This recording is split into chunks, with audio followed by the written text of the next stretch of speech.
Just a reminder,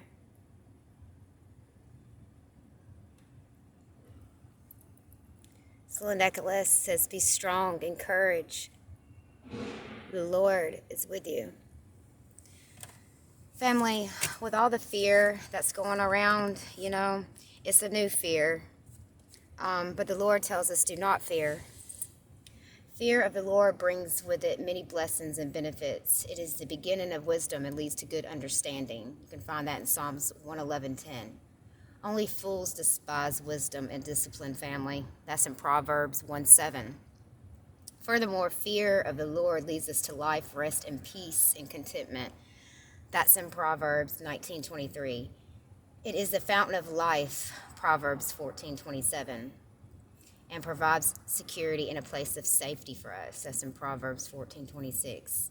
We can see how fearing God should be encouraged. However, the second type of fear mentioned in the Bible is not beneficial at all, family, and this is the spirit of fear, mentioned in 2 Timothy 1:7. For God has not given us a spirit of fear, but of a power and of love and of a sound mind. A spirit of fearfulness and does not ever come from the Lord. It does not come from the Most High God, family. However, sometimes we do get afraid, and sometimes the spirit of fear will try to overcome us. And to overcome it, we need to trust and to love in God completely, family. There is no love. There is no fear in love, ever. But perfect love drives out fear, because fear has to do with punishment. The one who fears is not made perfect in love. That's in 1 John 4:18. No one is perfect. We know this, and God knows this. And that's why he liberally sprinkled encouragement against fear throughout the Bible, family, beginning in the book of Genesis and continuing throughout even to the book of Revelation. God reminds us to fear not.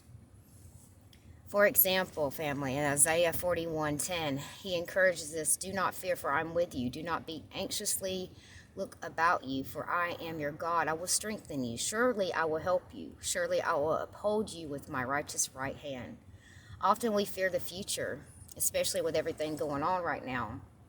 And we don't want that to get the best of us. But Jesus reminds us that God cares for us as the birds of the air. So how much more will he provide for his own children if he cares for the birds of the air?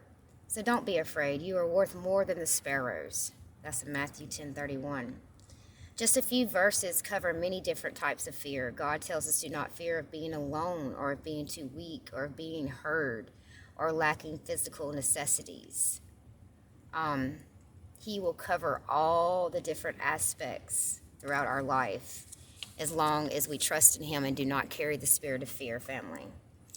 In Psalms 56:11, in God I trust, I will not be afraid. What can man do unto me? This is an awesome testimony, family, to the power of trusting in God, regardless of what happens. David trusted in God because he knew and understood the power of God. The key to overcoming fear is to totally and completely trust in God. Trusting in God is the refusal to give in to fear, family. It is the turning to God even in the darkest times and trusting in him to make things right. This trust comes from knowing God and knowing that he is good and justified in all his ways, no matter what you're seeing in the world. As Job said, he was experiencing some of the most difficult trials recorded in the Bible. Though he slayed me, Job still trusted in him. Once we have learned to put our full trust in God, we will no longer be afraid of the things that come up against us, family. We will be like David, and we will say with confidence, let all of those take refuge in you be glad, and let them ever sing for joy. Spread your protection over them, and those who love your name may rejoice in you. That's in Psalms 5:11. You can also read in 1 John 4:18, there is no fear in love, but perfect love casts out fear, for fear has to do with punishment. And whoever fears has not perfected love. 2 Corinthians chapter 7, 9 through 10. You can also read Jude 1:15, to execute judgment on all and to convict all the ungodly of their deeds of ungodliness that we have committed in such an ungodly way, and all the harsh things that ungodly sinners have spoken against him. You can also read in Jeremiah, of course, which is one of my favorites. Jeremiah chapter 29 through 16. Just remember, you're going to have to face things in life. And in the days we're going into, family, there's going to be a lot, the media, these politicians. Don't put your trust in man, family. Whatever you do, don't put your trust in man. And like this says, be of good courage. Be encouraged. The Lord is with you. Even in the midst of trouble and chaos. Keep your peace. Don't be deceived by what you see. And know there's a greater plan as these wars take place and as these things come upon the world. This world, as we know it, will be destroyed, and there will be a new heaven and a new earth.